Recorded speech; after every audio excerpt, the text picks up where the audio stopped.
حي على الفلاح.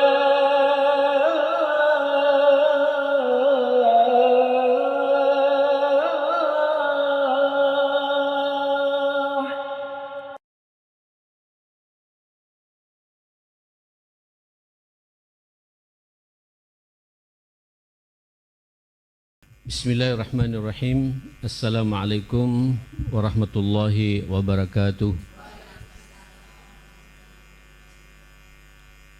Alhamdulillah alladzi arsala rasulahu bil huda wa dinil haqq liyudhhirahu 'ala ad-dini kullihi walau karihal musyrikun. Huwallazi arsala rasulahu bil huda wa dinil haqq liyudhhirahu 'ala ad-dini kullihi wa kafa billahi shahida. Wa asyhadu an la ilaha illallah wahdahu la syarika lah wa asyhadu anna nabiyyana Muhammadan abduhu wa rasuluh arsalahu Allahu rahmatan lil alamin sallallahu alaihi wa ala alihi wa sahbihi wa sallama tasliman katsira. Ya ayyuhalladzina amanu taqullaha haqqa tuqatih wa la tamutunna illa wa antum muslimun. Rabbi syrah li sadri wa yassir li amri wahlul 'uqdatam min lisani yafqahu qawli, amma ba'd. Ibu-ibu sekalian, karena ini pengajian pertama saya setelah Idul Fitri, tidak ada salahnya walaupun agak terlambat saya ingin mengucapkan untuk semua yang hadir di sini, taqabbalallahu minna wa minkum salihah a'malikum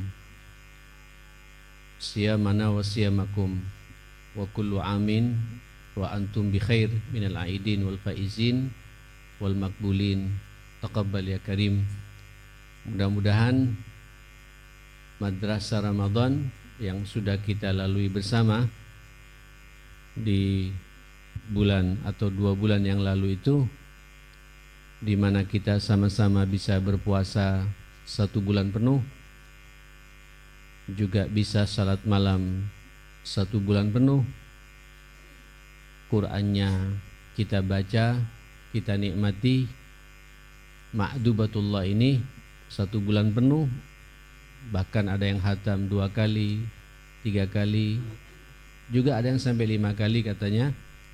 Alhamdulillah, mudah-mudahan semua itu diterima oleh Allah Subhanahu wa taala. Tentu yang paling penting dan sangat penting, paling utama dan utama, mudah-mudahan juga semua dosa dan salah kita diampuni oleh Allah Subhanahu wa taala. Sambil lalu menatap ke depan Ibu ya, insyaallah kita semua panjang umur, dipertemukan lagi dengan Ramadan yang akan datang dalam kondisi sehat walafiat. Andai kata juga Allah punya takdir yang lain, di antara kita mungkin dipanggil duluan oleh Allah, insyaallah semuanya husnul khatimah, masuk surga sama-sama insyaallah. Ibu-ibu, tema kita pada pagi hari ini adalah haqqut thariq, hak dan kewajiban yang perlu kita perhatikan ketika kita di jalan. Kita ini kan makhluk Allah, manusia yang tidak bisa hanya berdiam di rumah Ibu ya, pasti keluar. Ada yang cangkruan ya, hobi duduk di pinggir jalan ya, atau di kafe-kafe, di warung-warung jalan kan Ibu ya. Agama kita menyuruh memperhatikan adab-adabnya sedemikian rupa, karena jalan ini, mohon maaf kalau kita salah menggunakannya, peluang maksiat terbuka lebar. Di jalan, ketika Ibu duduk di jalan, di pinggir jalan, ini peluang maksiat mata terbuka lebar, ya kan? Maksiat mulut pun juga akan berbicara, karena mata melihat seseorang, kalau cocok kita memujinya, tidak cocok kita menggunjingnya. Nah, inilah adab yang akan diatur oleh agama kita. Sebenarnya ibu-ibu sekalian, bab ini berangkat dari satu hadis. Hadis ini tentang gambaran potret masyarakat di zaman Nabi. Jadi begini, dulu ibu-ibu sekalian, para sahabat itu habis ngaji begini bersama Rasulullah, mereka punya tanggung jawab moral. Ayat-ayat yang baru turun kepada Nabi itu dan hadis-hadis yang disampaikan Nabi kepada para sahabat, ingin para sahabat diskusi kembali untuk menyampaikan kepada orang lain. Karena para sahabat ini dikenal generasi emas, generasi yang sangat peduli untuk menyebarkan kebaikan. Jadi setiap ayat yang turun didiskusikan oleh para sahabat itu. Setiap hadis-hadis Nabi yang disampaikan Nabi kepada para sahabat, mereka ngobrol bersama bagaimana mengaplikasikan ayat ini, hadis ini untuk pula disampaikan pada orang lain. Nah, diskusinya itu Ibu jangan bayangkan Masjid Nabawi itu kayak masjid sekarang di zaman Nabi itu. Masjid Nabawi itu mungkin selebar ini, Bu. Ya. Atapnya itu terbuat dari pelepah korma itu, Bu. Di bawahnya padang pasir itu, Bu. Ya. Sehingga kalau diskusi di situ pasti mengganggu. Sementara masjid itu bertetangga dengan rumah Nabi. Sehingga para sahabat diskusinya itu di mana? Di depan rumah mereka. Di lorong-lorong. Kemudian para sahabat duduk di depan pintu rumahnya. Cangkruan lah kalau sekarang, Bu.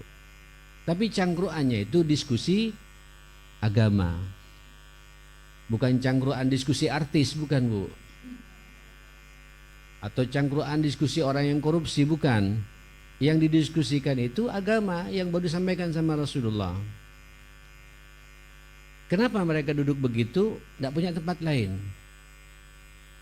Tiba-tiba Nabi keluar dari masjid, kok berkelompok-kelompok para sahabat itu duduk di pinggir jalan.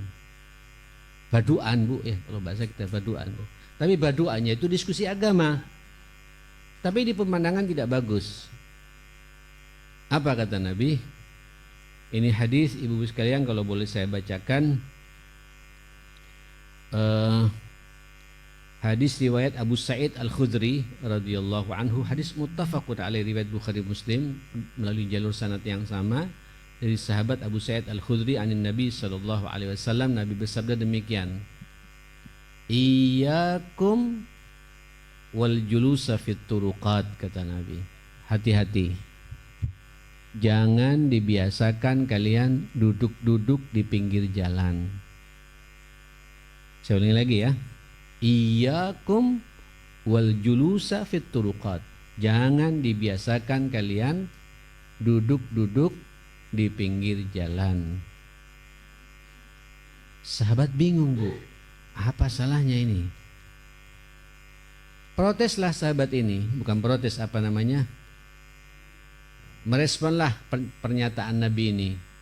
Ya Rasulullah, malana min majalisina buddun natahaddatsu fiha.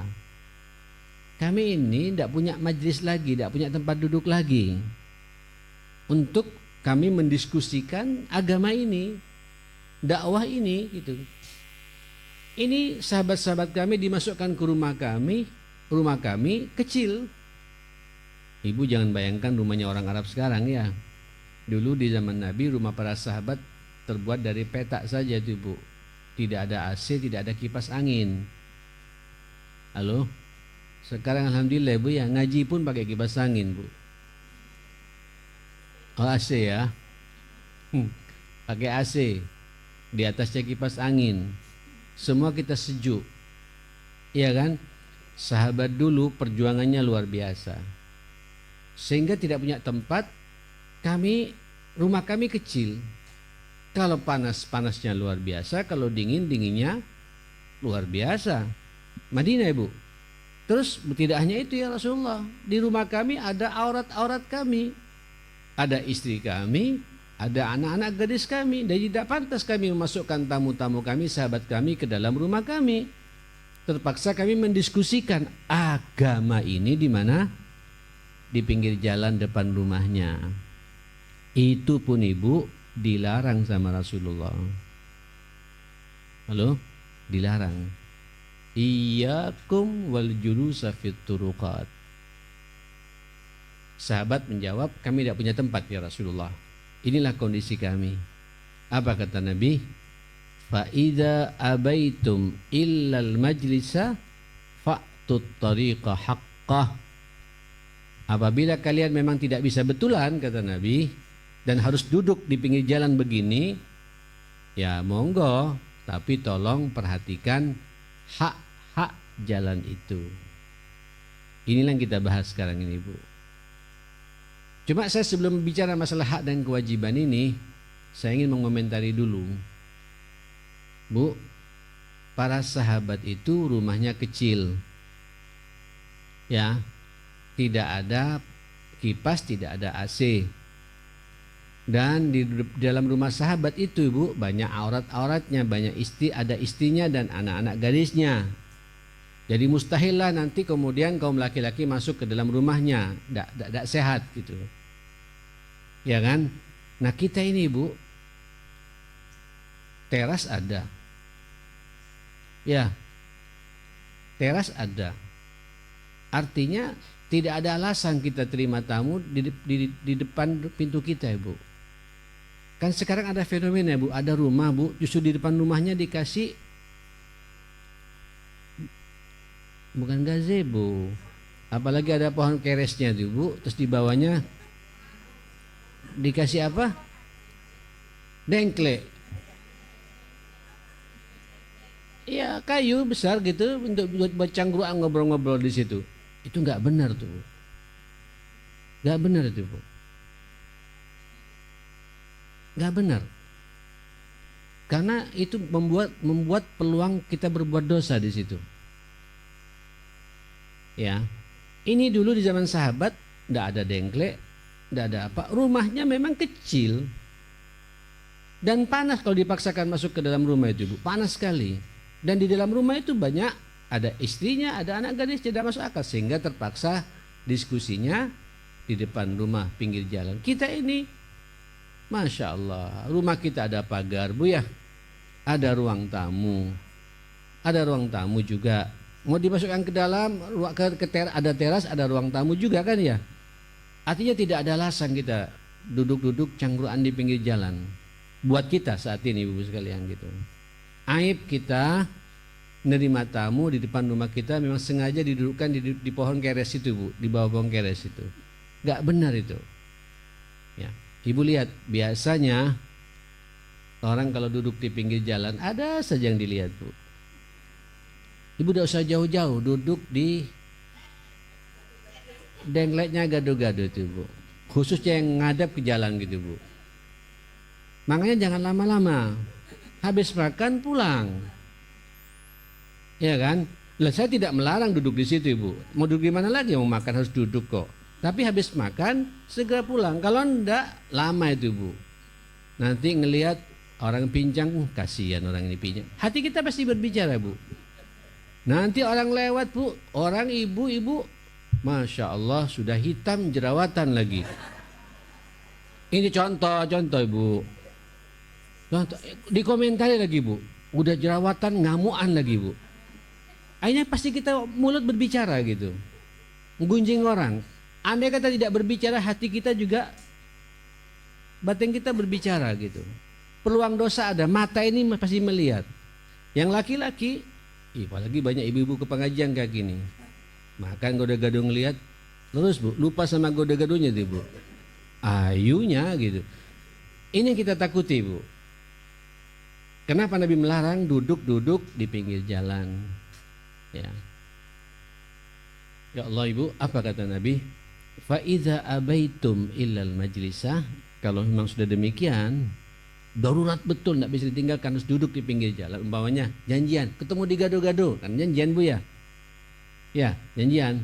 Mau masuk ke masjid bicara dunia nggak bagus, tidak boleh. Ibu, bicara dunia di dalam masjid itu haram. Apalagi transaksi bisnis di masjid haram. Dicabut keberkahannya oleh Allah. Kalau nawarkan barang, nawarkan frozen, nawarkan jilbab, jangan dalam masjid. Nyambung Bu ya. Tak tegas sekalian saya ini. Tidak boleh tawar-menawar di masjid ini Bu. Ini masjid bukan jual beli. Kata Nabi, la barakatalah. Tidak ada keberkahan orang kalau terjadi transaksi jual beli di dalam masjid. Dicabut keberkahannya oleh Allah Subhanahu. Tidak akan untung, kira-kira begitu Bu. Bahkan bangkrut mungkin. Ya, termasuk juga yang karyawan-karyawan transaksi, jangan transaksi di masjid Bu. Ini bukan transaksi bisnis di sini itu Bu. Ya, yang sales apa segala macam jangan di masjid. Mau tanda tangan keluar ke gado-gado saja ke situ, lebih enak. Sekalian memakmurkan yang jual gado-gado. Langganan saya masalahnya Bu juga Bu. Masya Allah, gado-gadonya terenak seperti di Surabaya itu Bu ya. Ibu-ibu yang dimuliakan Allah Subhanahu wa taala. Oke, terpaksa kita ngobrol di situ, silakan. Tapi jangan lama-lama. Dan perhatikan hak-hak jalan itu. Apa hak jalan itu?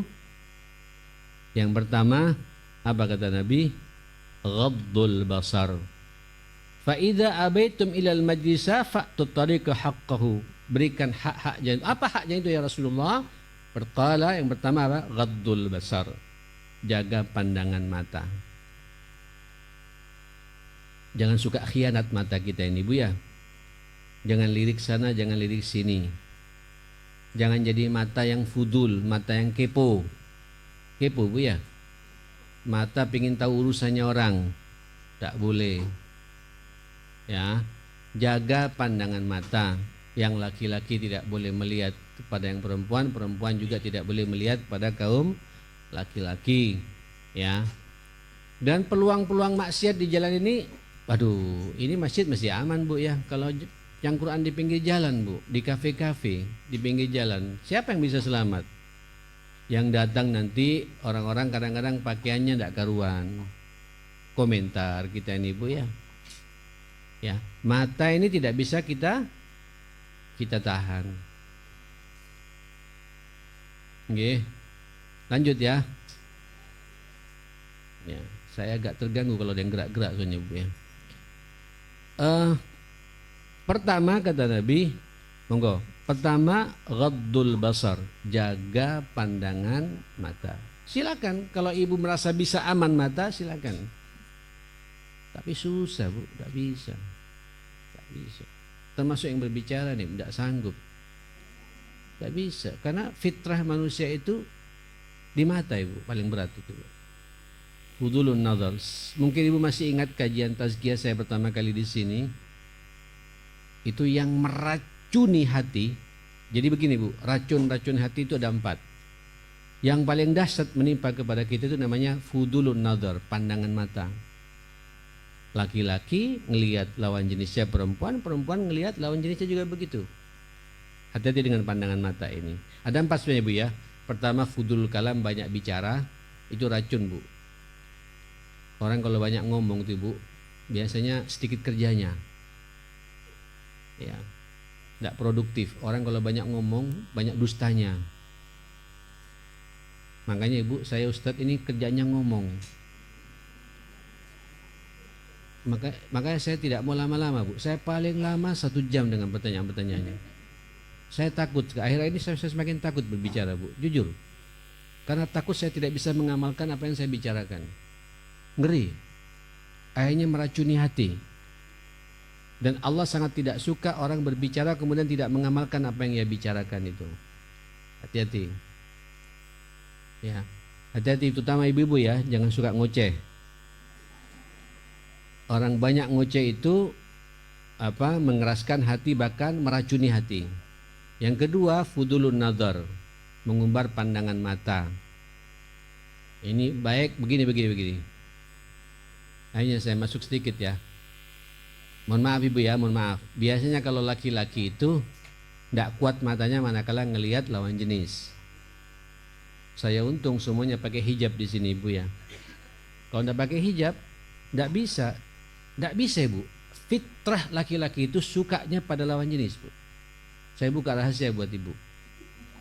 Ini ada isi saya di sini Bu. Ada isi saya mau ngomong cepat ceplos di sini. Tolong rawat, Ibu fahami, laki-laki itu yang paling disukai bukan mobil Bu, bukan HP, bukan arloji, bukan baju, bukan. Yang paling disukai ibu ngeliat lawan jenis. Itu pikirannya tidak bisa cerdas, Bu. Betul, Bu, kayak orang gila. Hatta profesor sekalipun, cerdas, ahli psikiater sekalipun, ngeliat lawan jenis kelpak. Makanya buat ibu-ibu jangan sampai memancing kaum laki-laki melihat wajah ibu. Tutup aurat dengan benar. Ibu jangan punya andil, loh Ustaz jangan ngeres. Tidak bisa, sifat laki-laki itu ngeres. Tidak bisa, fitrahnya begitu, Bu. Tidak bisa dipaksakan, tidak bisa. Allah menciptakan begitu. Makanya ibu di mana-mana itu ibu. Nah, tapi kalau perempuan sebenarnya pada laki-laki melihat biasa-biasa saja. Paling ganteng, tidak terlalu masuk ke hatinya ibu. Tapi kalau laki-laki ibu, aduh ayu, melekat Bu. Melekat. Ibu kalau laki-laki ibu ngelihat mobil baru, ya Bu ya, HP baru paling realistis. Ada uang beli, ada uang tidak kepikiran. Tapi kalau ngelihat lawan jenis Bu, itu sampai dibawa ke rumah itu Bu. Hilang kecantikan istrinya itu hilang. Setan Bu. Tapi kalau perempuan, fudulun nazarnya itu Bu, pandangan matanya itu bukan pada laki-laki. Ya ada sebagian, tapi ini unik kalau kayak gitu Bu. Tapi kebanyakan perempuan paling tidak tahan melihat barang.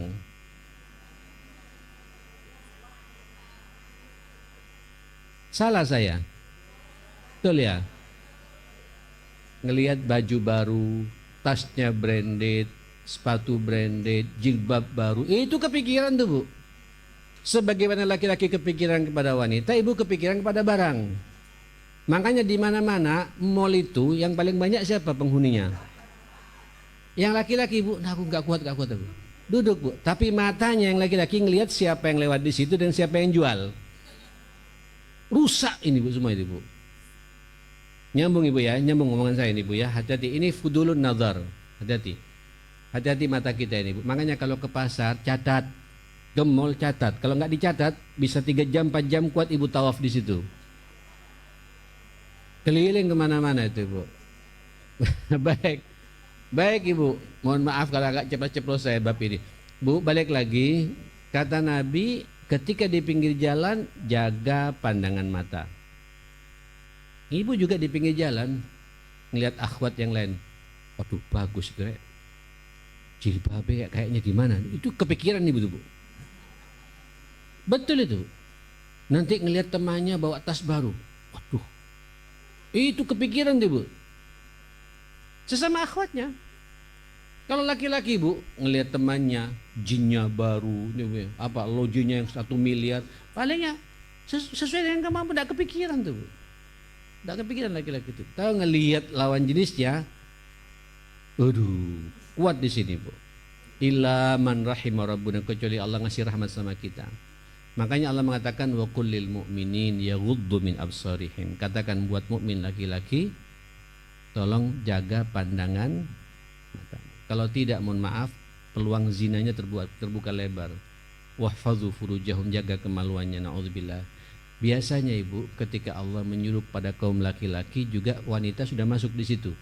Begitu dahsyatnya masalah ini, Allah juga mengatakan lagi pada ayat berikutnya, wa kullil mu'minat. Surat An-Nur tuh Bu ya, 31 itu. Yaghdudna min absarihinna, jaga pandangan matamu juga. Pandangan mata buat ibu-ibu, jangan ngelihat barang-barang branded terus, kira-kira begitu. Begitu dipakai membuat laki-laki pengen melihat, masalahnya itu Bu. Wa yahfadna furujahunna. Cuma ada tambahan teguran dari Allah. Apa tambahan tegurannya itu? Hati-hati kalau berpakaian, tutup auratnya dengan benar. Tidak bisa saat kita ini kan, ya setiap wanita suka pada berhias. Iya betul. Tapi ibu harus hati-hati. Ya, tidak bisa. Jangan ngeres dong laki-laki. Tidak bisa. Laki-laki mesti ngeres. Ngeresnya itu karena ada yang memicu. Siapa yang memicu? Kaum wanita ketika mempertontonkan auratnya. Nauzubillah. Terus wala yubdina zinatahunna illa ma hadhara min. Kadang bertutup aurat tapi apa Ibu ya? Norak gitu. Berpakaian tapi seperti tidak berpakaian. Perhiasannya semua ditunjukkan sama orang tuh Bu. Baik hiasan fisiknya, hiasan mukanya, lipennya, apa lipen Ibu? Lipstiknya gitu. Semuanya itu kan perhiasan semua itu Bu. Saya paham. Ini wanita semuanya suka berhias. Semuanya suka berdandan, tidak ada yang tidak suka. Kalau tidak suka berdandan tidak normal tuh Bu, wanita itu Bu. Tapi hati-hati, di momen apa saya berhias ini? Di momentum apa saya ini kemudian berdandan diri seperti ini? Jangan sampai dandannya itu dinikmati oleh laki-laki yang bukan mahramnya. Termasuk juga bab yang kita bahas, adab dan etika ketika kita di jalan. Ya, jaga pandangan mata. Buat ibu-ibu ketika keluar, pastikan saya ketika keluar tidak membuat laki-laki memandang saya gitu. Saya ingin dinikmati oleh suami tercinta saya saja gitu. Kira-kira begitu ibu ya, nyambung ya. Ghaddul basar. Ini kalau terkait dengan lawan jenis ya. Ada juga terkait dengan bab-bab yang unik-unik bu. Ibu nanti terkait mata ngelihat musuhnya bu, bukan musuhnya apa? Ya, orang yang bermasalah dengannya gitu. Terus duduk cangkruan, bilang sama temannya. Tangannya gini bu. Ente lihat orang ini, mulai itu bu. Ini kan ada di pandangan mata kan bu ya. Kejam orang ini, kejam. Dijawab sama temannya, kenapa? Akhirnya riba itu bu. Dari mata ini bu, ghaddul basar. Dari mata ini bu. Coba kita di rumah, tidak akan ngelihat pada orang seperti itu bu. Kadang ada orang pincang bu, pincang. Ya Allah, udah pincang. Aduh, macam-macam komentar kita itu bu. Kenapa mata ngelihat bu? Ada saja komentar bu. Na'udzubillah ya. Ghaddul basar, jaga pandangan apa? Mata. Ini yang pertama, adabnya ya, etikanya. Hak kewajiban yang harus kita jalankan. Berikutnya apa ibu sekalian? Yang kedua apa? Wakaful adha, melerai gangguan. Ibu ketika di jalan, pastikan ketika ibu duduk di jalan jangan sampai ada orang mengganggu orang lewat ya. Saya mohon maaf bu, saya terganggu kadang-kadang. Tidak apa-apa ya saya sebut ya. Saya suka ada pengajian di daerah Ampel sana bu. Saya nggak sebut lah. Ada kan di Ampel kan banyak gang-gang tuh bu ya. Ampel ini, Ampel itu macam-macam itu pak. Nyebrangnya juga ada Makalimas apa, Mansur apa, Kalimas Madya. Itu kan gangnya kecil-kecil ibu. 2-3-4 meter gitu. Itu kadang-kadang kalau sore bu, ibu-ibu cangkruan depan rumahnya itu bu. Cari kutu barangkali ya. Saya nggak tahu itu. Risih saya jalan bu. Loh saya risih jalan bu. Kadang-kadang separuh jalan dipakai oleh mereka tuh bu. Subhanallah. Nyangkruk betulan. Padahal rumahnya juga di dalam rumah itu enak tuh bu. Tapi juga 3 orang, 4 orang gitu. Saya kan repot bu, disapa ya apa nggak disapa gimana gitu. Saya lewat, Assalamualaikum, nyapa duluan bu. Allahu Akbar. Ya saya jawab Waalaikumsalam, tapi saya tidak senyum bu, terus yang jalan. Tapi saya terganggu. Ini kata Nabi, kaful adza. Ya. Apalagi memang di jalan itu sengaja untuk jebak orang bu. Saya masih ingat dulu waktu kecil bu ya. Nah kalau teman-teman kita termasuk saya juga, tapi tidak apa-apa, ini masa jahiliyah dulu bu. Kecil belum balik saya bu. Itu suka duduk cangkruan di depan masjid, teras masjid tuh bu, ngumpul kemana teman-teman. Itu kan nanti dulu ada baterai bu, baterai kan dulu besar-besar bu ya, besar-besar baterai segini bu.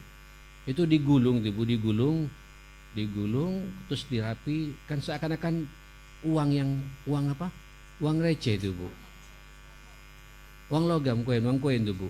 Ditutup yang ditutupi bungkus koran tuh bu, rapi betul gitu, dijilid kemudian diletakkan bu di jalan bu. Nanti ada orang lewat sepeda ngerim sekaligus, itu kan namanya ganggu orang jalan bu. Memang sengaja untuk nipu orang tuh bu. Ini nakalnya dulu, anak dulu kan nakalnya begitu-begitu bu, seneng ganggu orang. Ini jelas memang sengaja mengganggu loh kayak gini bu. Itu tidak boleh. Jangankan begitu bu, ada paku saja lerai paku itu. Ada lubang, tutup lubang itu, karena kita tidak begini mengganggu jalannya orang. Seharusnya kalau kita duduk di situ, pastikan kita tidak mengganggu orang lewat di situ, dan orang tidak merasa risih ketika kita lewat di situ. Kenapa? Karena kita ada di situ. Ini adab yang harus kita perhatikan bersama-sama.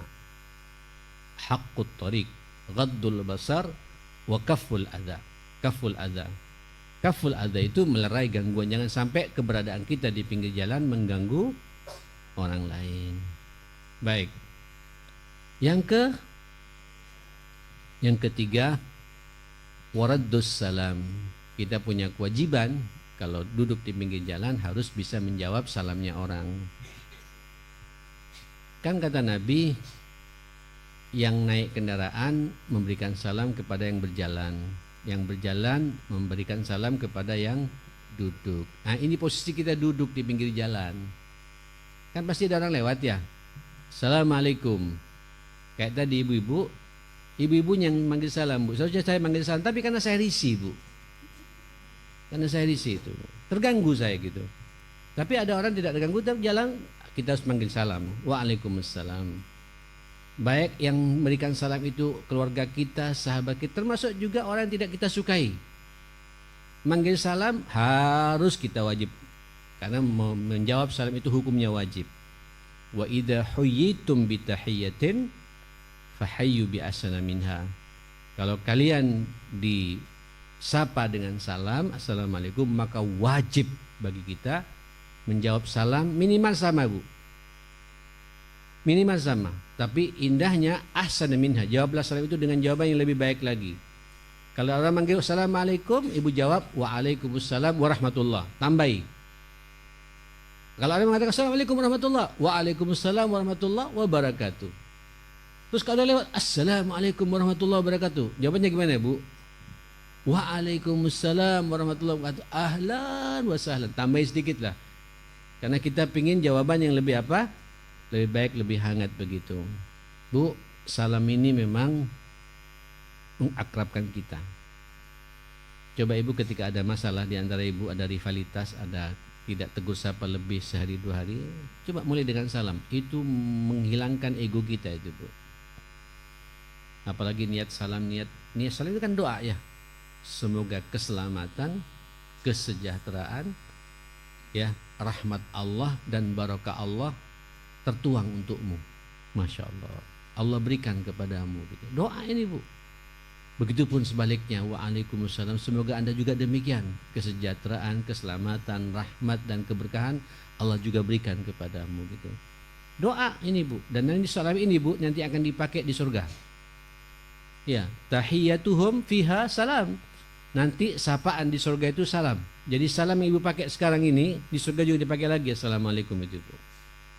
Ya, tolong dijawab salam ketika di jalan. Siapapun, kecuali ibu tahu yang manggil salam ini orang kafir. Tahu orang kafir, maksudnya orang di luar yang tidak seideologi dengan kita. Assalamualaikum, ibu jawab waalaikum, gitu aja, Bu. Jangan pakai salam, waalaikum. Kembali pula kepadamu. Kalau niatmu baik, kau baik. Kalau niatmu jelek, bagi salam, semoga pula kejelekan menimpa kepadamu. Kira-kira begitu. Tapi buat orang Islam, tunjukkan kita ingin menjawab lebih baik lagi. Di pinggir jalan dituntut ibu untuk menyampaikan salam. Ada sebuah hadis dari Rasulullah Sallallahu Alaihi Wasallam. Nabi mengatakan, ala ukhbirukum, Masya Allah, maukah aku tunjukkan kepada kamu dengan satu perkara? Kalau satu perkara itu kau pegang dengan benar, tahabbabtum fima bainakum, akan terjadi cinta di antara kamu. Kau saling cinta mencintai satu sama lain. Apa itu ya Rasulullah? Afshus salam fima bainakum. Sebarluaskan salam di antara kalian. Sebarluaskan salam. Bu, ayo jangan malas manggil salam ya. Masuk rumah salam, masuk kantor salam, pekerjaan salam, ketemu teman salam, terus salam terus. Apalagi tambah dengan cipika-cipiki kalau ibu-ibu ya. Monggo, ada apa-apa, asal tidak penyakitan pipinya ya, ada panunya. Kalau ada panunya silakan. Ya, itu lebih bagus lagi. Namanya ya taqabalun, saling merangkul satu sama lain, itu menunjukkan keakraban kita. Itu juga ada sunnahnya dari Rasulullah Sallallahu Alaihi Wasallam. Di pinggir jalan ibu harus aktif itu. Bahkan dalam satu riwayat, kalau ibu duduk di pinggir jalan terus orang lewat, ya akhi, salim, manggil salam gitu. Sadarkan dia itu, Bu. Kadang-kadang ada orang lewat saking sibuknya lupanya manggil salam gitu, Bu. Salim ya akhi gitu. Ucapkan salam gitu. Assalamualaikum. Nah, kita jawab waalaikumsalam warahmatullahi wabarakatuh. Itu salam membuat ada rasa cinta yang sebenarnya. Saya jadi teringat Bu ya, dahsyatnya salam itu. Saya pribadi Bu, saya dulu pernah bermasalah. Sebenarnya masalah bukan dari saya, ada yang bersangkutan salah paham dengan saya, salah menafsirkan, ya biasalah namanya manusia Bu.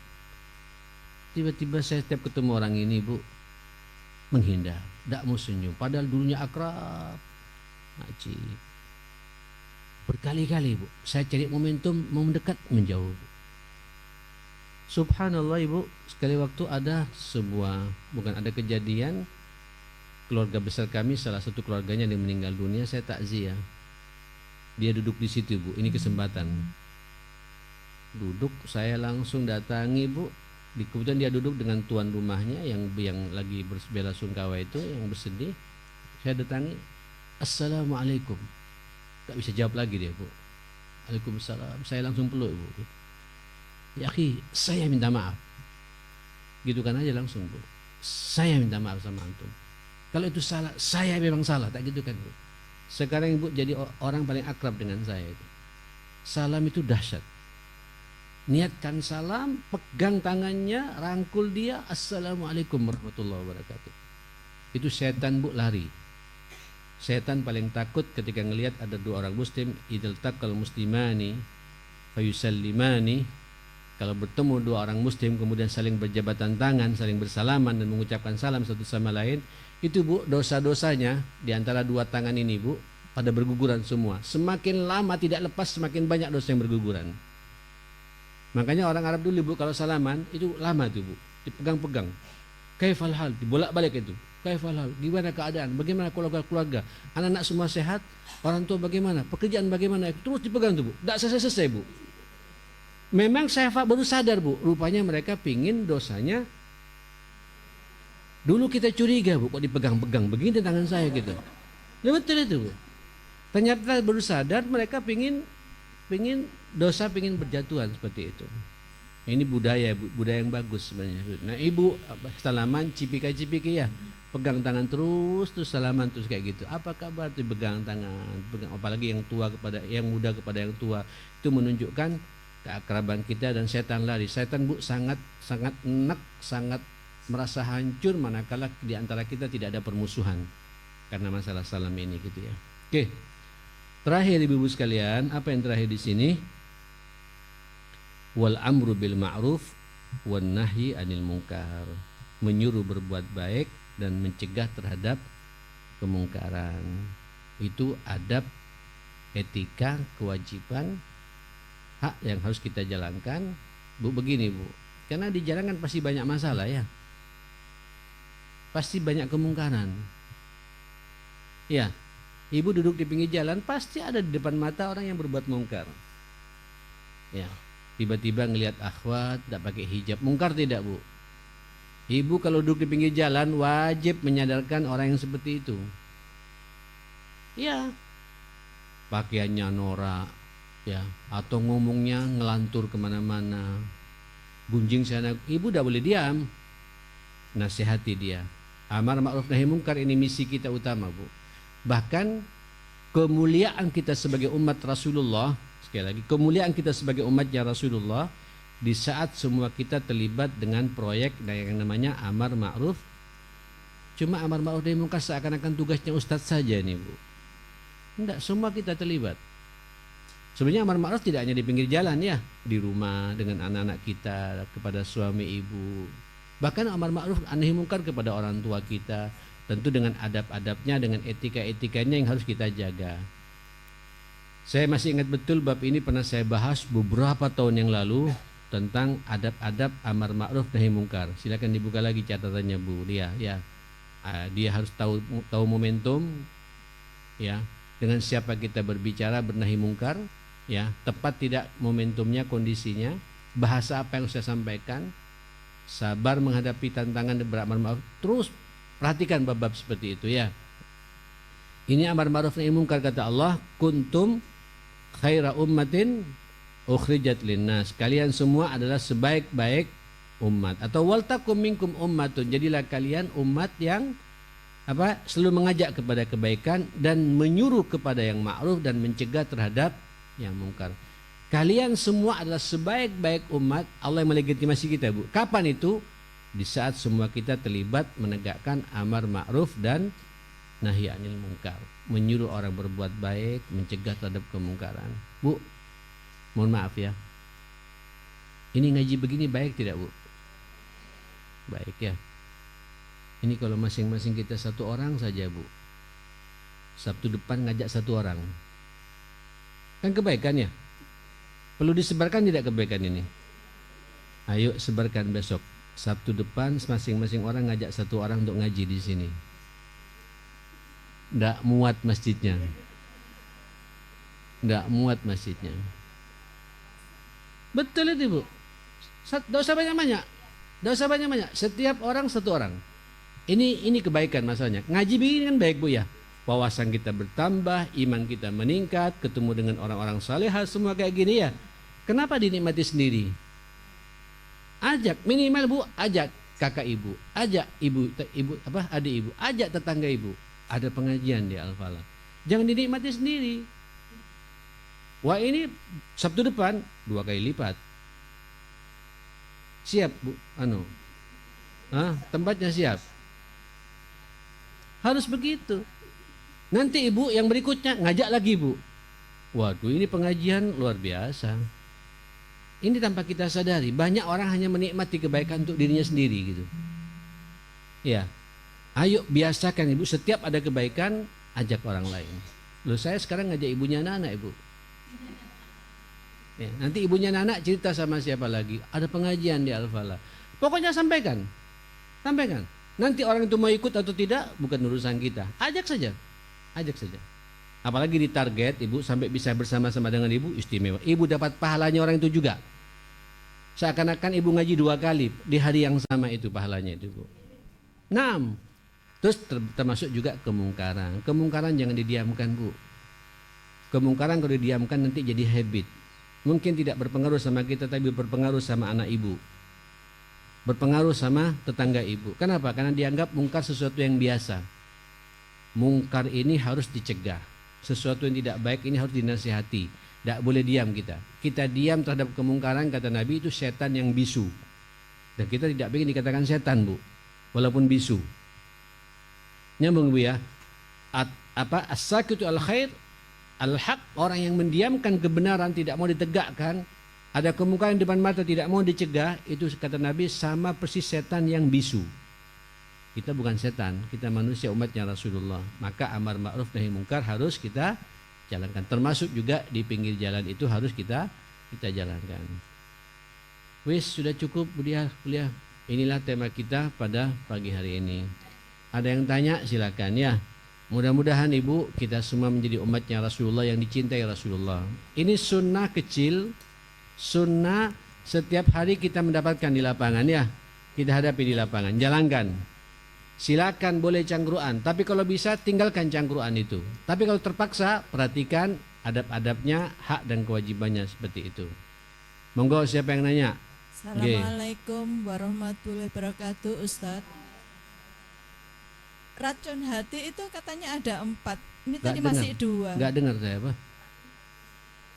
Oh, racun hati.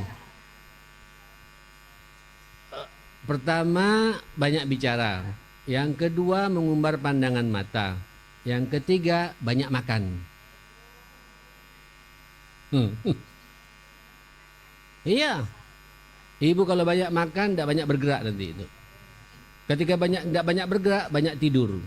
Ketika banyak tidur, peluang-peluang kebaikan tidak bisa dilaksanakan. Apalagi yang dimakan makanan haram. Nggak karuan sudah itu. Banyak apa? Ya, terutama yang umurnya 40 tahun ke atas, ya, jaga makan, jangan banyak-banyak. Sesuaikan dengan porsinya saja. Ibu kalau banyak makan, banyak ngantuknya nanti itu. Penyakit datang, yang asam urat, yang kolesterol, ujung-ujungnya kena gula. Ya, oke. Yang keempat apa? Salah memilih teman. Salah dalam pergaulan. Makanya kalau berteman dipastikan kira-kira teman saya ngajak ke surga atau ngajak ke neraka. Kalau ngajak ke surga, bersahabatlah dengan orang itu. Oke. Jelas ya? Oke. Ada lagi yang mau tanya? Pertanyaannya.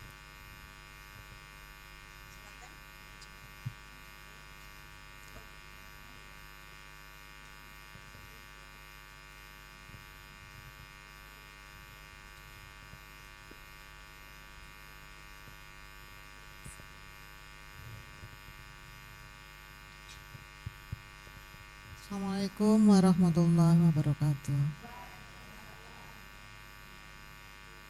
Ustadz mau tanya, kalau orang pasang apa itu di jalan polisi tidur itu apa termasuk? Enggak dengar saya. Itu Ustadz.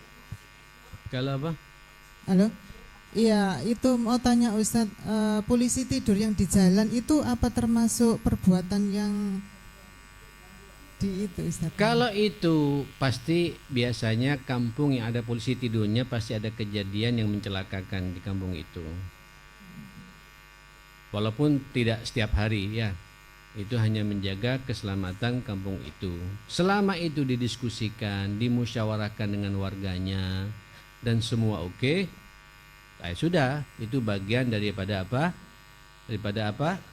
Bahkan menegakkan kemungkaran kalau saya katakan Ibu. Mencegah kemungkaran supaya orang tidak ngebut ketika berjalan di situ ya. Dan tolong kalau ketika buat posisi tidur jangan terlalu tinggi posisi tidurnya ya. Yang semut lah Ibu ya, yang enak gitu ya. Jaraknya terlalu dekat itu Ustaz. Ya didiskusikan sama kaumnya, jangan diskusi dengan saya. Diskusi dengan RT-nya ya. Diskusi dengan RT-nya. Saya tidak bisa menyelesaikan masalah di situ. Ibu diskusi dengan saya terlalu dekat, dijauhkan sedikit gitu. Pasti ada solusi seperti itu ya. Nah, terima kasih Ustaz. Ya. Monggo yang lainnya lagi. Assalamualaikum warahmatullahi wabarakatuh.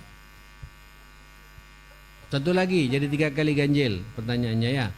Oke. Tanya Ustadz tentang tadi yang saling mencintai itu Ustadz, orang yang menebar salam. Kalau yang tahabu saling memberilah kamu, maka kamu akan saling mencintai kayak itu Ustadz. Terus kalau kita waktu diberi Ustadz, orang yang memberi itu kan lebih leks gasiknya kan katanya tahiyat itu harus lebih baik, maksudnya penghormatan. Terus kita membalasnya itu bagaimana sebagai ukuran tahabu tadi Ustaz? Kasih juga.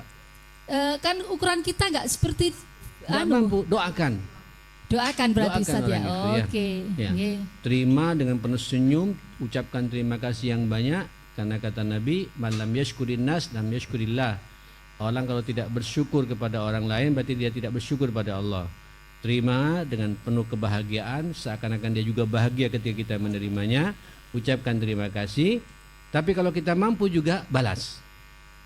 Membalas pemberian itu sunnah, tentu sesuai dengan kemampuan kita masing-masing. Ya, tiba-tiba Ibu ada orang ngasih mangga, ya 1 kotak isinya 10, kelas kualitas ekspor. Waduh, saya tidak punya pohon mangga, belikan rambutan. Ya, yang sesuai dengan kemampuan kita. Atau mungkin tidak suka rambutan, ini orang kayaknya sudah lama makan enak, belikan singkong rebus, ya, atau singkong keju, ya, sama sambelnya sama ininya. Itu juga ketawa orang itu. Pokoknya semangat kita semangat berbagi satu sama lain. Akan terjadi tahabu. Ayo saling memberikan hadiah, akan terjadi cinta di antara kalian. Bisa? Rabbana atina fid dunya hasanah wa fil akhirati hasanah wa qina adzabannar. Rabbana ighfir lana wa tub 'alaina innaka antat tawwabur rahim. Allahumma arinal haqqa haqqan warzuqna ittiba'ah wa arinal batila batila warzuqna ijtinaba ya rabbal alamin. Sallallahu ala sayyidina Muhammadin wa alihi washabihi wasallam. Alhamdulillahi rabbil alamin. Subhanakallahumma wa bihamdika asyhadu an la ilaha illa anta astaghfiruka wa atubu ilaik. Mohon maaf semuanya. Assalamualaikum warahmatullahi wabarakatuh.